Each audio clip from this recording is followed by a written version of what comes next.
Apocalipse, capítulo 3.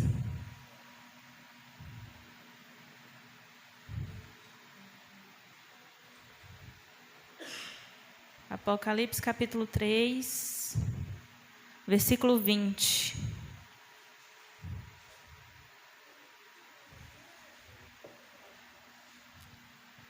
Aleluias.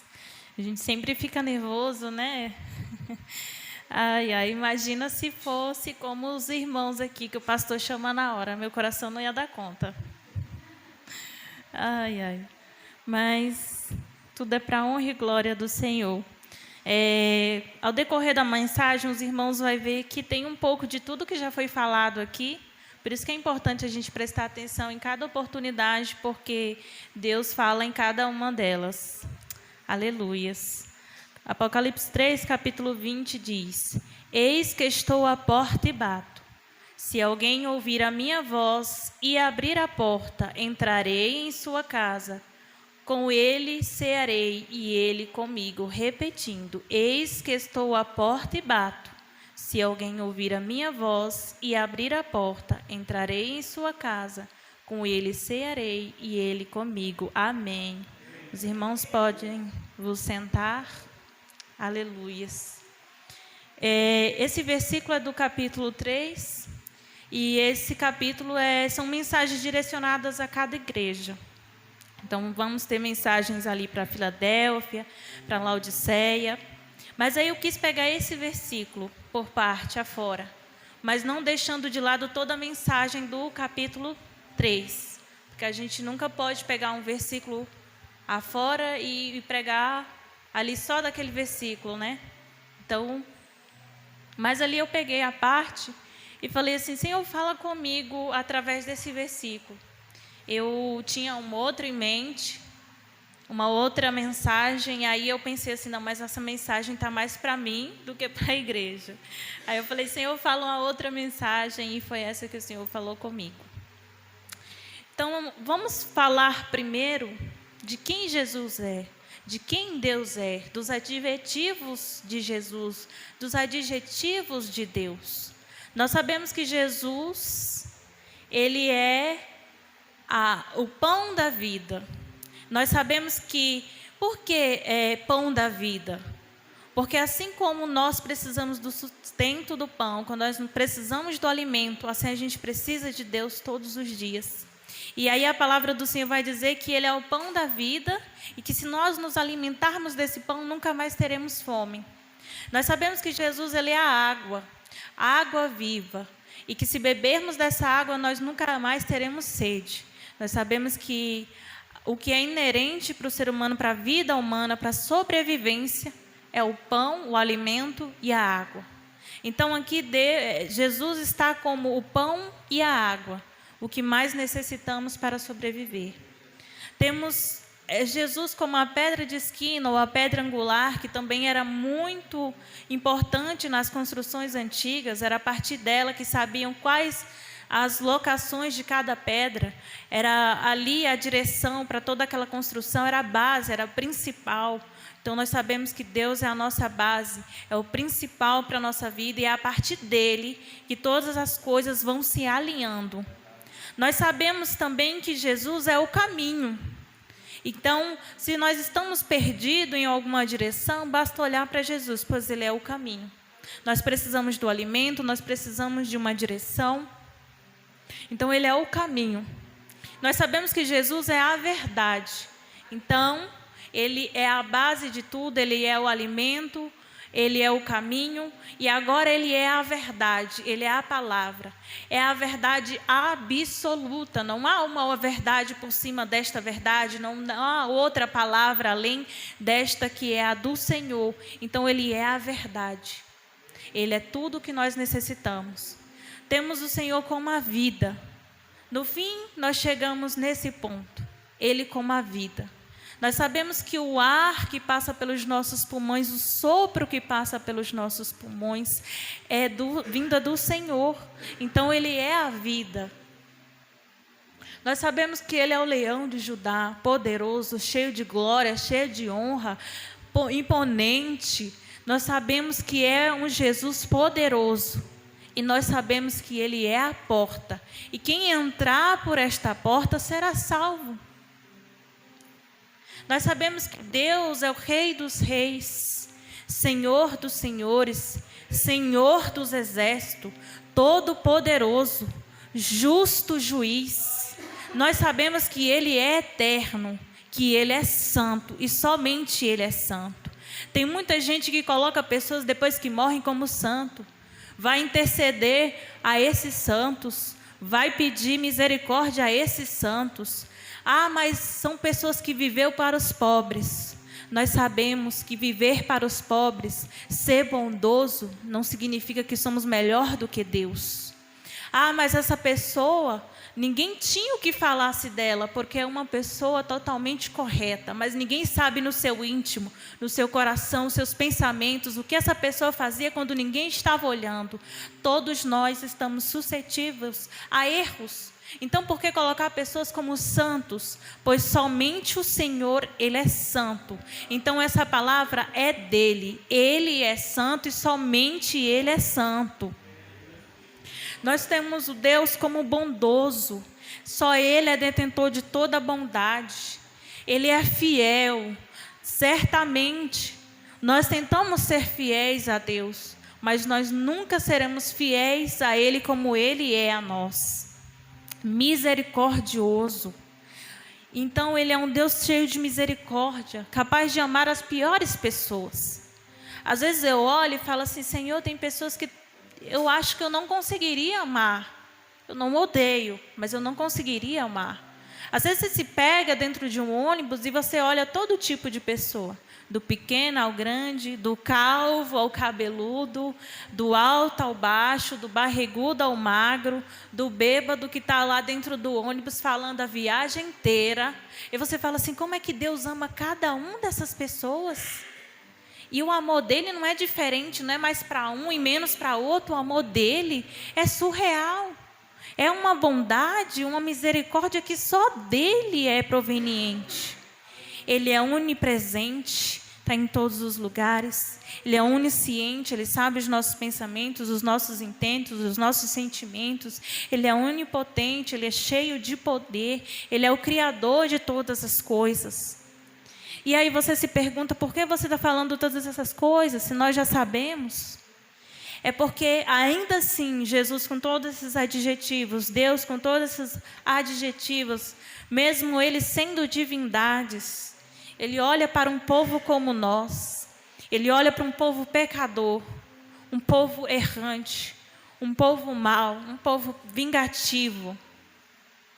E aí Ele fala assim: filho, desce lá, porque você vai se tornar como um deles. Você vai andar com eles, você vai sentir as dores que eles sentem, você vai sentir a fome que eles sentem, o cansaço que eles sentem, o frio que eles sentem. Você vai chorar porque eles também choram. Você vai se despedir de toda a sua divindade, de todo o teu poder, e vai se tornar como um deles, para um propósito imensamente grande. Então Ele é um Deus que Ele é humilde. Deus é humilde.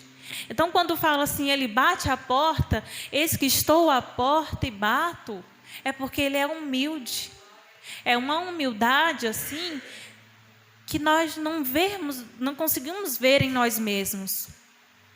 Então Ele não invade, Ele não fala assim: eis que derrubarei a porta e entrarei. Ele diz assim: eis que estou à porta e bato. Então é uma humildade. Ele vai se despir ali de toda a divindade, de todo o poder, de toda a honra e toda a glória. E Ele está dizendo assim: filho, eu estou à porta, eu estou batendo, eu estou aqui. E eu quero um relacionamento com você.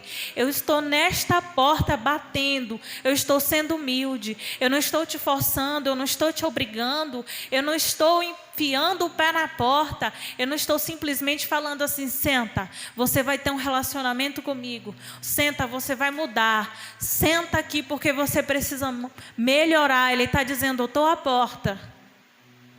E às vezes, tem muita gente que fica assim: ah, mas ainda não é o momento de estar na presença de Deus. Tem tantos erros, tem tanta coisa que eu preciso melhorar. E Ele está dizendo, eu estou aqui à porta, eu estou só esperando. É só abrir. Eu vou entrar, eu vou estar com você. Eu só preciso desta atitude, dessa posição. Imagina um Deus cheio de honra, Criador dos céus e da terra. E aí ele simplesmente fala assim, eu estou respeitando o teu espaço. Eu estou respeitando a tua casa. Eu não vou entrar na tua casa sem ser chamado. Eu não vou entrar na tua vida sem ser chamado. Eu não vou entrar no teu casamento sem ser chamado. Eu não vou entrar na tua família sem ser chamado. Eu não vou mudar aquilo que precisa ser mudado se eu não for chamado. Porque mesmo eu, cheio de glória, cheio de poder, eu não te obrigo. Então tem gente praticando todo tipo de iniquidade, todo tipo de maldade, e pensando em seus corações, não há um Deus, não há uma vida depois daqui. Porque ele queria um sinal, ele queria que Deus falasse assim, ei, para. Existe um Deus, eu estou aqui. Você vai mudar agora. Mas ele não vai fazer isso. Porque ele não invade, ele não obriga, você tem liberdade. Tem muita gente que adora deuses que obriga a fazer cada coisa horrível, cada coisa banal. Ele não obriga a nada. Eu não quero, Senhor, fazer jejum hoje. Não te obrigo a nada. Eu não quero orar hoje, Senhor. Não te obriga a nada. Eu não quero ir à igreja hoje, Senhor. Eu não te obrigo a nada. É a tua vontade. É você que decide. Você não está preso. Você era preso antes, no pecado. Antes você era obrigado. Por que você está se sentindo preso? Se Deus te deu liberdade. Por que você está se sentindo mal, trancado e falando assim, eu não queria mais ir à igreja, eu não queria orar hoje, eu não queria fazer propósito algum. Por que você está se sentindo preso? Se Ele não te obriga. Que cadeias são essas que só existem para você porque Deus não colocou cadeia nenhuma? O que está acontecendo com o teu coração? Lembre-se, eis que estou à porta e bato. Eu vou te guiar no caminho que precisa ser guiado. Só precisa abrir a porta. Tem gente que está pedindo um sinal dos céus. Eu só volto à igreja se tiver um sinal. Eu só vou fazer isso se houver um sinal. Eu só vou aceitar Jesus como meu Salvador se houver um sinal. Os céus são o sinal. A terra é o sinal. Todo ser que vive é o sinal. A tua vida é um sinal. Qual sinal mais você está esperando? Eu só vou voltar para a presença do Senhor se alguém pregar e chegar em mim e falar, ei, você... Deus tem uma mensagem para você, retorna. Todos os sinais estão aí, filho. Eu estou aqui. Só precisa você abrir a porta. Eu me lembro quando foi para me retornar à igreja, eu era visitante e eu visitava sempre. Aí chegou um momento que o irmão Eudes perguntou meu nome, eu falei assim, não precisa anotar mais não, porque eu visitava tanto. E aí, eu lembro que sempre o pastor fazia o apelo, só que eu ficava esperando o sinal de Deus. Alguém chegar em mim e falar assim, Deus está falando para você retornar. Deus está falando que vai mudar a sua vida. E aí eu ficava esperando e falava, Senhor, me dá um sinal, Senhor, me dá um sinal. Senhor. Chegou um momento que eu cansei. Aí eu falei assim, eu vou retornar. Foi isso, retornei. E eu lembro que quem estava pregando no dia foi até o irmão Marquinhos, e eu achei interessante porque a história dele era um pouco parecida com a minha. E aí eu falei assim, às vezes eu não preciso de muito sinal. Se Deus restaurou a vida dele, vai restaurar a minha também. Então tem gente que está esperando sinal. Você não precisa de sinal. Você sabe que existe um Deus, você sabe que existe a salvação, que tem uma vida depois daqui, você sabe que Ele te ama, você sabe que o preço já foi pago, o sacrifício já foi feito, então só precisa da sua atitude. E não é correr uma maratona, não é subir uma escada enorme de joelhos, é só uma posição, é só uma atitude. Então, esse Deus, Ele é humilde. É um Deus que Ele vai lá e fala assim: filho, as tuas vestes serão humildes, as tuas sandálias serão humildes, mesmo tu sendo dono do ouro e da prata. E tu vai andar com pessoas humildes, com pescadores. Então não vai chegar lá todo pomposo, cheio de coroa, de ouro, como eles esperam. Tu vai ser um homem simples, de aparência que talvez ninguém dava nada, castigado do sol, porque ele é humilde. E às vezes a gente precisa de humildade também. Às vezes a gente está tão cheio de si. Laodiceia estava assim, tão cheio de si. E aí Deus fala assim: ei, eu estou à porta. Deixa um pouco do teu eu. Deixa o teu eu para lá. Deixa a tua ambição para lá. E abre a porta. Porque eu vou entrar e vou mudar o rumo dessa história. Eu vou mudar esse teu eu. Deixa um pouco de lado e abre a porta. Eis que estou à porta. E o que é essa porta? Essa porta é o nosso ponto de partida e o nosso ponto de chegada. Quando eu abro ela, eu acabei de chegar nesse caminho que o Senhor preparou. E ao mesmo tempo, quando chegar ao fim dessa vida aqui, vou passar por essa porta e vai ter a minha salvação. Então essa porta, ela é o ponto de partida e finalmente o fim. Então essa porta também é a salvação. Quando eu abro a porta para o Senhor entrar, quando eu abro a porta para Deus mudar a minha vida, eu estou tendo uma nova oportunidade de ser salvo. E quando eu abro essa porta todos os dias, quando eu digo: Senhor, pode entrar, todos os dias é mais uma oportunidade de estar aos céus. É como se você tivesse com um pezinho atrás da porta e um pezinho já na beira da porta, que a qualquer momento você vai lá estar na glória com o Pai. E essa porta, ela não é um empecilho. Às vezes a pessoa fala assim: ai, mas tanta coisa para precisar ser salvo, eu tenho que me abdicar de tanta coisa, eu tenho que me distanciar de tanta coisa. É todos os dias vigiar o que eu falo, vigiar o que eu visto, vigiar o que eu penso, vigiar minhas atitudes.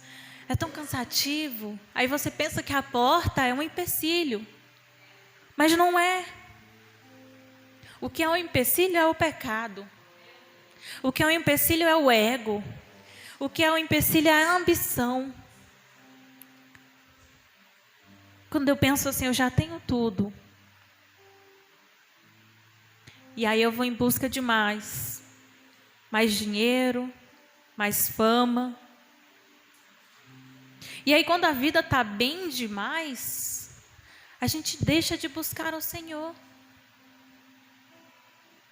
Sabe por que a gente não larga o trabalho de vez e fala assim: nunca mais vou trabalhar na minha vida? Porque a gente sabe que vai passar necessidade.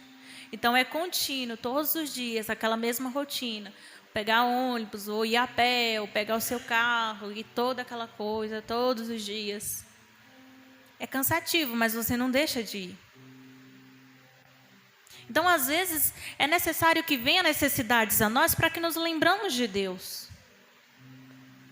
Então, vem a necessidade e você fala: opa, preciso buscar, preciso de um relacionamento. Está fraco aqui, a conexão falhou. E não tem coisa mais ruim do que você sentir que a conexão está falha. Sabe quando você está tentando carregar um vídeo ali no celular e não carrega? Você está tentando mandar uma mensagem, demora. Um áudio é 1 hora para você conseguir ouvir. É chato, né? E a conexão com Deus, quando ela está falha, é muito ruim. Então, essa porta, ela não é o empecilho. É o pecado. O pecado está te dizendo, olha, é difícil demais, para. É difícil demais, você está cansado, para. É difícil demais, muda de igreja. Talvez uma mais fácil, com as doutrinas mais fáceis. É difícil demais, vamos para uma igreja que tem mais louvor do que palavra. É chato ficar ouvindo palavra.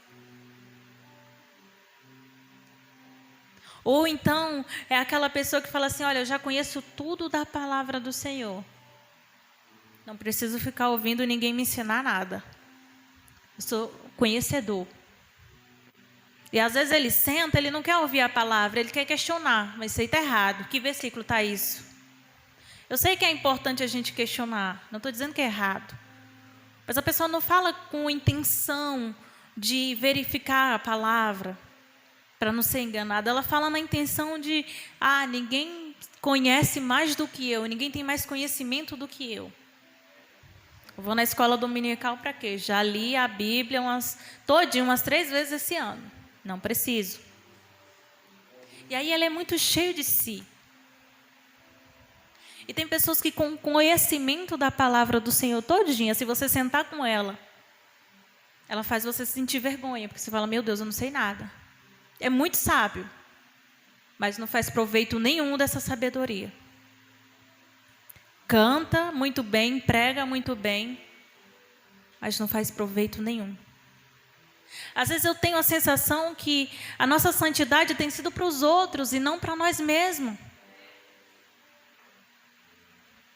Eu preciso ir à oração porque os irmãos vão sentir falta de mim lá, vão achar estranho. Eu preciso ir à igreja, senão os irmãos vão achar que eu desviei. Olha, eu preciso orar mais aqui para verem que eu estou orando. Eu preciso jejuar para ver que eu estou jejuando. E aí, cadê Deus nessa história? Cadê a minha santidade para Deus? E aí é aquela vida em que eu preciso que as pessoas olhem para mim. Preciso que as pessoas vejam o quanto eu estou cheio de Deus. Às vezes é só cheio de si, não é cheio de Deus. Então esse ego, ele vai te afastando dessa porta. Esse ego faz você achar que a porta é um empecilho. Ele está tão cheio de si que ele fala assim, eu não preciso adorar a Deus na igreja. Posso adorar a Deus em casa. Lá tem um monte de pecador, um monte de crente fingido, falso, fofoqueiro, mentiroso. Não vou lá. Tem uma irmã fofoqueira lá, que ela fofoca e ao mesmo tempo está cantando os hinos da harpa. Não vou. Ele está tão cheio de si que ele acha que só ele é o santo. É igual a pastora falou.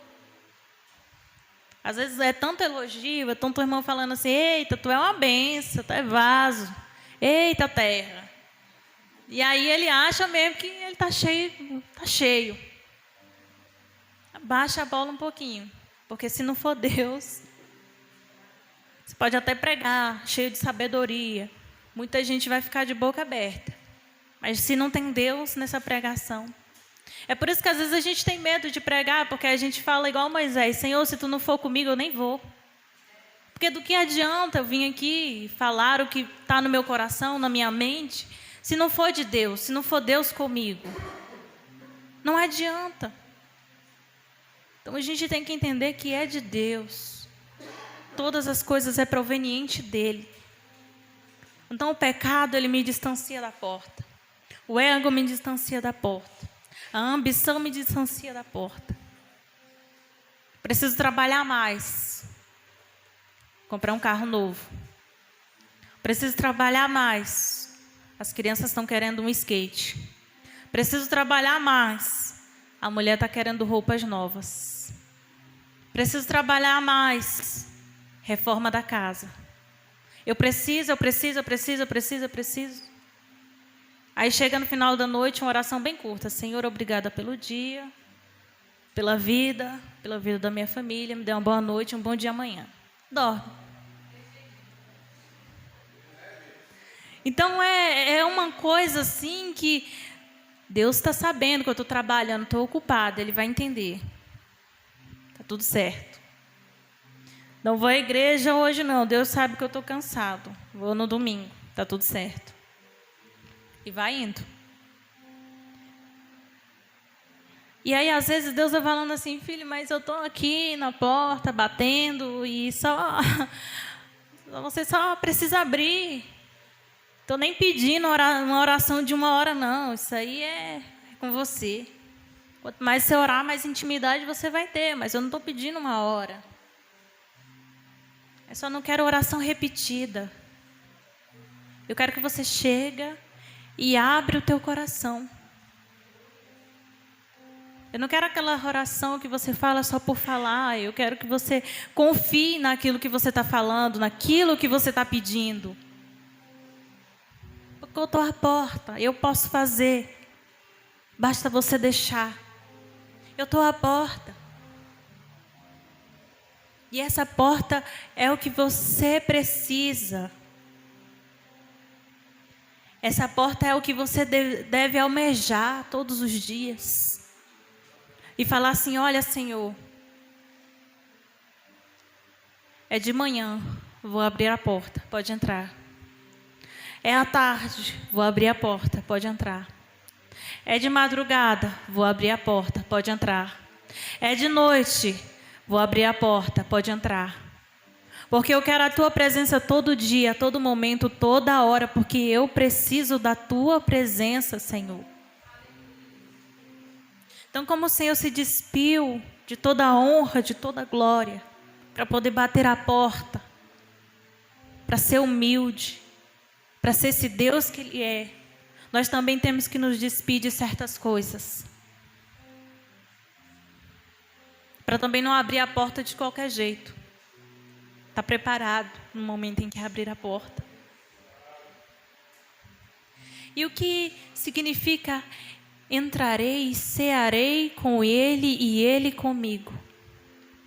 Nós sabemos que no momento ali de se alimentar, nós chamamos os nossos familiares. Tem gente que tem esse costume, né?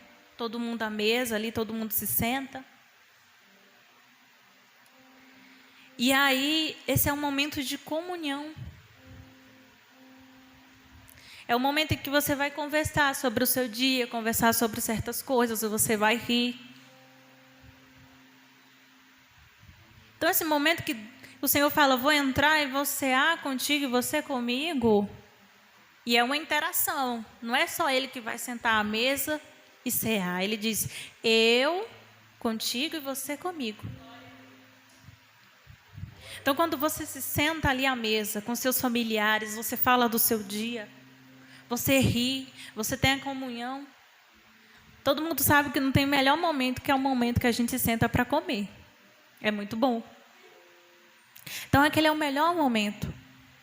E aí ele está falando assim, olha, esse cear contigo é a comunhão.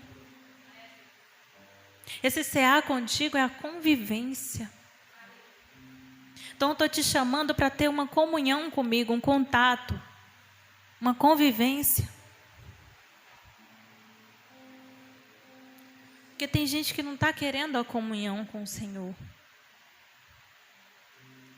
Todas as coisas, o Evangelho, a palavra do Senhor, se tornou como certos rituais. Todos os dias, culto. Todos os dias, oração, e anota ali, pronto. Rituais, robotizado.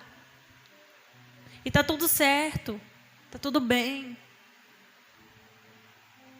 Aí o Senhor está falando assim, olha, é necessário comunhão. É necessário intimidade. Então você está ali, você está se perdendo no seu dia, se perdendo com os problemas familiares, se perdendo com tudo que você tem que resolver, e você também está perdendo a comunhão. E quando a gente perde a comunhão, tem certas coisas que antes para a gente era errado, aí passa a não ser mais. Quando você perde a comunhão, tem certas coisas que você dizia que era pecado, aí você está dizendo, não, tranquilo. Quando você perde a comunhão, você fala assim, mas isso aí é nada a ver. Não tem nada a ver não, normal.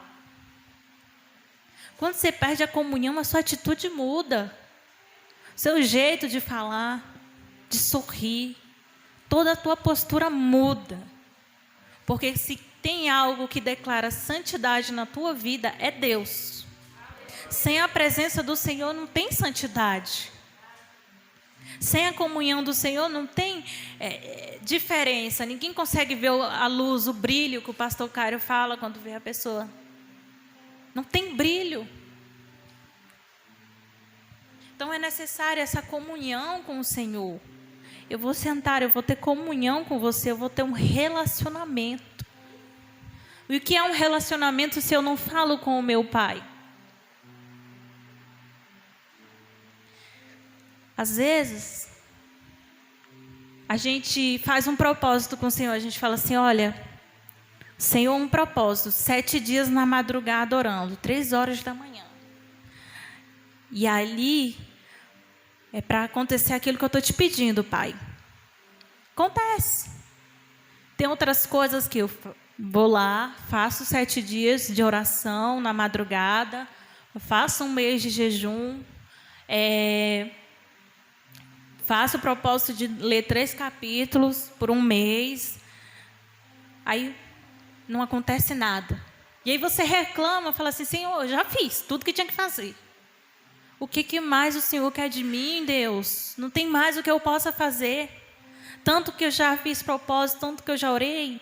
Mas o problema é que você faz o propósito dos 7 dias e pronto, acabou. Não tem mais oração na madrugada, não tem mais jejum no mês. Não tem mais 3 capítulos, às vezes, malmente um versículo. Aí ele está falando assim, e a comunhão, e o relacionamento. Como que você quer que isso aconteça se você não está tendo relacionamento comigo? Não é uma troca, eu dou ao Senhor um sacrifício ali de 7 dias e eu vou receber. Não é isso. Não é mérito nosso. É relacionamento, é comunhão. Então não adianta nada. Eu me lembro que eu orava ao Senhor e eu não chorava. Eu falava assim, Senhor, não sai uma lágrima, meu Deus, misericórdia. E aí eu, sem pretensão nenhuma, eu não fiz propósito. Eu fiz um propósito com a outra intenção.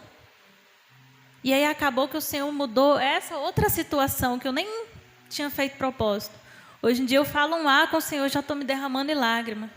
Tem gente que está olhando assim e fala, está passando por uma prova grande. Nem é. É porque eu falo um com o Senhor, já quero me derramar em lágrimas. Senhor, mas eu nem... Eu reclamei dessa situação, mas não fiz propósito nenhum. Mas só de eu ter aquele relacionamento com o Senhor ali, Ele já mudou essa situação. Então, às vezes, para mudar a tua situação é o relacionamento. Não é interesse. Não precisa ter interesse algum. Fala, Senhor, está nas tuas mãos, mas o meu relacionamento contigo eu quero continuar. Senhor, está nas tuas mãos, mas essa intimidade contigo eu quero continuar. A gente não se alimenta de manhã, café da manhã, cafezinho. Tem gente que não consegue, não funciona sem um cafezinho. Não tem um almoço. Tem gente que fala, se eu não almoçar, eu dou um treco e caio. Tem gente que fala assim, ó, se eu não jantar, para mim, não dá certo. Na madrugada eu acordo morrendo de fome. E ele acorda de madrugada para comer, mas não acorda para orar. Então, assim, o Senhor está falando, olha, tu não precisa do alimento todos os dias, de manhã, de tarde, de noite? Então faz isso, vai tomar o seu café, ora antes, vai almoçar, ora antes. Está na tarde, lanchinho da tarde, ora antes. Janta, ora antes. Aí você tem um relacionamento. Aí tu convida já o Senhor, Senhor, senta aqui à mesa comigo, com a minha família. Está falando assim, eu entrarei e cearei contigo e tu cearás comigo. Olha que lindo. Eu acho essa passagem muito bonita. Que ele fala assim, eu quero um relacionamento contigo, eu quero intimidade, eu quero comunhão. Eu quero te guiar num caminho. Então o Senhor está falando assim, eu vou te guiar. Sabe aquela situação que você está falando assim, Senhor, eu não sei como proceder, eu não sei o que falar. Eu vou te guiar. Então esse relacionamento, esse entrar e cear contigo é isso. É eu te aconselhando, é uma troca. Não faz mal você olhar um momentinho para dentro de si e falar, Senhor, isso aqui eu preciso mudar. Senhor, isso aqui está errado. Não faz mal você olhar e falar assim, Senhor, eu pequei hoje, eu errei. Senhor, eu não estou conseguindo mudar. Falar, Senhor, eu estou com medo. Medo de não conseguir vencer essa luta. Eu estou com medo de falhar contigo. Eu estou com medo de não conseguir ser santo. Eu estou com medo de ser totalmente imperfeito. Senhor, eu estou com medo de não conseguir a salvação. Eu estou com medo, Senhor, de morrer amanhã e não ter mais a tua presença. Uma vez eu ouvi falar que o pior do inferno não são todos os sofrimentos e o ranger de dente, mas não ter a presença de Deus lá. Porque aqui, apesar de todas as dores, a gente clama ao Senhor, o Senhor já traz o socorro, mas e lá, sem a presença de Deus? Aí já bate um medo. Então fala com o Senhor, Senhor, eu estou com medo. Porque eu sou fraco, eu sou falho, eu sou ingrato, eu sou mau, eu sou pecador. Então, Senhor, eu preciso de Ti, eu preciso de uma comunhão, eu preciso de intimidade. A conexão está fraca, a conexão falhou, a intimidade está fraca. Você já não consegue mais orar, você não consegue mais falar com Deus, está difícil. Diz, Senhor, eu não tenho palavra nenhuma, a não ser pedir socorro. Deus me socorre, eu estou com medo. Senhor, eu não consigo orar, eu não consigo ler, eu não consigo fazer nada, eu preciso de Ti. Você só precisa falar isso, porque eis que estou à porta e bato. Vai se despedir do seu eu, do seu ego, vai se despedir da sua ambição, da sua falta de tempo, daquilo que está te afastando de Deus, porque Ele está à porta. E basta você ter a atitude de abrir o teu coração, a tua mente, e saber que somos totalmente dependentes de Deus. E eu agradeço a minha rica oportunidade, em nome de Jesus.